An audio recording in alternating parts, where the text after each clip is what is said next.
Hello friends, இன்றைக்கி என்ன செய்ய போகிறோன்னா ஒரு ஹெல்த்தியான பிரேக்ஃபாஸ்ட் கம்பு தோசை. ஒரு பவுலில் ஒரு கப் அளவுக்கு கம்பு மாவு எடுத்துக்கோங்க. ஒரு 1/4 கப் அளவுக்கு அரிசி மாவு எடுத்துக்கோங்க. கொஞ்சமாக உப்பு சேர்த்து ஒரு 4 டேபிள் ஸ்பூன் அளவுக்கு தயிர் சேர்த்து ஒரு தடவை நல்லா மிக்ஸ் பண்ணிடுங்க. நம்ம சேனலை நீங்கள் இன்னுமா சப்ஸ்கிரைப் பண்ணாமல் இருக்கீங்க, இப்போ கண்டிப்பாக சப்ஸ்கிரைப் பண்ணிக்கோங்க.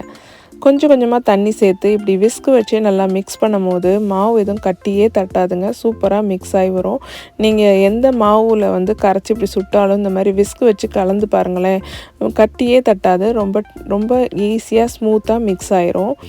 நல்லா மிக்ஸ் பண்ணி எடுத்துகிற மாவில் நமக்கு பிடிச்சமான வெஜிடபிள்ஸ் சேர்த்துக்கலாம். நான் இன்றைக்கி கேரட்டு, வெங்காயம், கருவேப்பிலை சேர்த்து நல்லா மிக்ஸ் பண்ணிக்கிறேன். மிக்ஸ் பண்ணிவிட்டு நல்லா இந்த மாதிரி தோசை மாவு பாத்தில் மிக்ஸ் ஆகிருக்கணும்.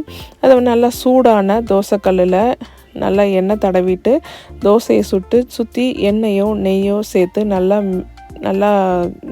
முருகலாக சுட்டு நல்லா சுட சுட தேங்காய் சட்னி கூடயோ இல்லை கார சட்னி கூடயோ வச்சு சாப்பிட்டு பாருங்கள், ரொம்ப அருமையாக இருக்கும். உங்கள் வீட்டு பிள்ளைங்க எனக்கு இன்னும் 2 தோசை வேணும்னு விரும்பி கேட்டு சாப்பிடுவாங்க. அந்த அளவுக்கு ரொம்ப எம்மியாக இருக்கும்.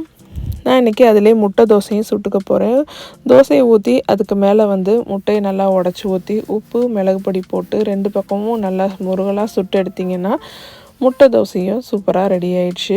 இது நல்லா வெயிட் லாஸ்க்கு ரொம்ப ஹெல்ப்ஃபுல்லாக இருக்கும். இதில் கம்பில் நிறைய ஹெல்த் பெனிஃபிட்ஸ் இருக்குது. கண்டிப்பாக ட்ரை பண்ணி பாருங்கள். வீட்டில் கம்புலாம் பிள்ளைங்க சாப்பிட்லன்னா இந்த மாதிரி தோசை சுட்டு கொடுத்து பாருங்கள், விரும்பி விரும்பி வாங்கி சாப்பிடுவாங்க. உங்கள் ஃப்ரெண்ட்ஸ் கூடயும் இந்த ரெசிபியை ஷேர் பண்ணி விடுங்க.